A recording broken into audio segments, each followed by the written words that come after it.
So earlier today, I rewatched Canelo Alvarez versus Terence Crawford, the legendary, historic and iconic fight.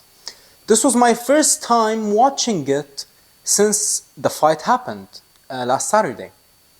And let me tell you, beautiful people, listen, what did we say leading up to this fight? Leading up to the fight, I said that I have never watched this much tape in my entire life than I have 4 or 5 weeks prior to the fight. I have literally watched every single Canelo fight available on YouTube, and I have literally watched every single butt fight available on YouTube. And let me tell you this, one thing that I actually took away from the fight after rewatching it, Canelo looked absolutely unbelievable.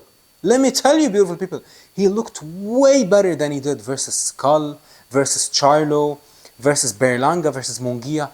He looked so fast, so sharp, so accurate, so light on his feet. But the problem was Terence Crawford was in front of him. And let me tell you this, beautiful people, that is why Canelo was content after the fight, because you can tell that the man literally did every single thing in his power leading up to the fight and in the fight to win. And that is why he said, that is why he gave Crawford all the credit in the world, is because he knew. He knew that he gave it his all. Let me tell you this. Out of all, did you see, remember what I told you before the fight? I said that if Canelo wants to win this fight, he needs to show up in the same shape that he showed up versus Billy Joe when he fought a fellow southpaw, just like Bud Crawford. But Canelo versus Bud, when he fought Bud, he looked actually way better and way faster than he did versus Billy Joe. My goodness. I have never seen Canelo throw the backhand, the right hand, naked, better than he did versus Bud. He threw it without a setup, without a feint, without entering with the front door or the back door with the lead hand. He just threw the backhand, without any setup. And it was lightning quick, let me tell you, beautiful people, and it was beautiful. And even that left hook to the body, he threw it with so much intent. And he was so light on his feet. But Crawford was simply better everywhere. If you actually look at the fight, Eddie Reynoso was telling Canelo, he was like, hey, listen, you need to be strong, you need to pressure him, you need to land on him, you need to impose. But what did Canelo tell Eddie Reynoso? He was like, every time I'm trying to do anything, he keeps on catching me with the jab. And let me tell you this, what did we say leading up to the fight? The biggest difference between Billy Joe and Bud was that Billy Joe, I believe 55 or 60% of Billy Joe's punches are right jabs, but he got that flicking right jab, stay away from me jab. But Bud Crawford got that power jab. And listen, Canelo felt Bud's power. They asked Canelo in the post-fight, what's the thing that gave you the most trouble about Bud? He said everything. They asked him, was it the power, was it the speed, was it the IQ, was it the jab? He said everything. He simply said everything. And you gotta respect that about Canelo. How can you not respect Canelo Alvarez after giving Bud Crawford all the credit and respect in the world? Now, on my live stream, a couple of hours before the fight happened, while we were watching the prelims, I was like, you know what, guys? Before I found out that Canelo donated to the people of Gaza, I said that Bud will dominate. And I posted my prediction video. I believe I posted it end of July. You can go back and watch it. I believe the title of the video is Bud will dominate Canelo, he's better everywhere. So on the live stream, I said, you know what, I'm going to stick to my pick. Even though I love Canelo, I can never, because the moment I found out that Canelo donated to the people of Gaza, I was like, you know what, it's impossible for me to wish bad upon the man and his family. But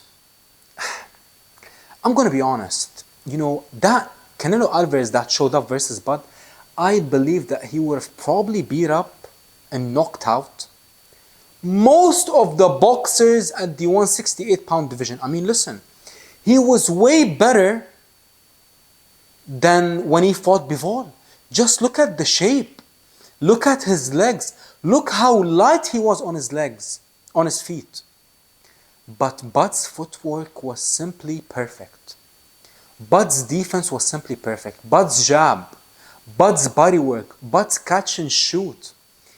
I mean, actually, Bud didn't really roll with any of the punches that Canelo threw. But what did I tell you, beautiful people, before the fight? I told you that one of the most underrated things when it comes to Bud Crawford is his chin. A lot of people leading up to the fight kept telling me in the comments, Bud Crawford, the reason why he's going to lose is because he got a glass chin, a glass jaw. And I was like, of course I respect everyone's opinion, but I simply don't see what you guys are seeing. Like, when have we ever seen Bud Crawford hurt? He got hurt by Gamboa with a shot that he didn't see. Just like Canelo got hurt with Coro's big brother, with a shot that he didn't see. And both men got hurt by small men. But it's like, how can I tell you this? Canelo got hurt by a 40-pounder, but he didn't get hurt by a 75-pounder. Bud got hurt by a 35-pounder, but he didn't get hurt by a 68-pounder. What does that tell you? That tells you that it's not the power shot or the shot by the bigger man that hurts you. No. If you actually have sparred in your life, or if you actually have fought, I mean, it's always the sneaky shot that hurts you, the shot that you never expect coming, the shot that you never see, and especially the shot that you get hit with while you are throwing a punch. And that is why the most dangerous punch to throw is punching like in between punches. It's so dangerous. And that is why, when it comes to defense, whenever you're throwing anything, whenever you're throwing any type of offense, always expect a shot coming back. Like, for example, Canelo. That's what he learned from the fight versus Coro's big brother. If you look at Canelo now, whenever Canelo throws a power shot, he rolls.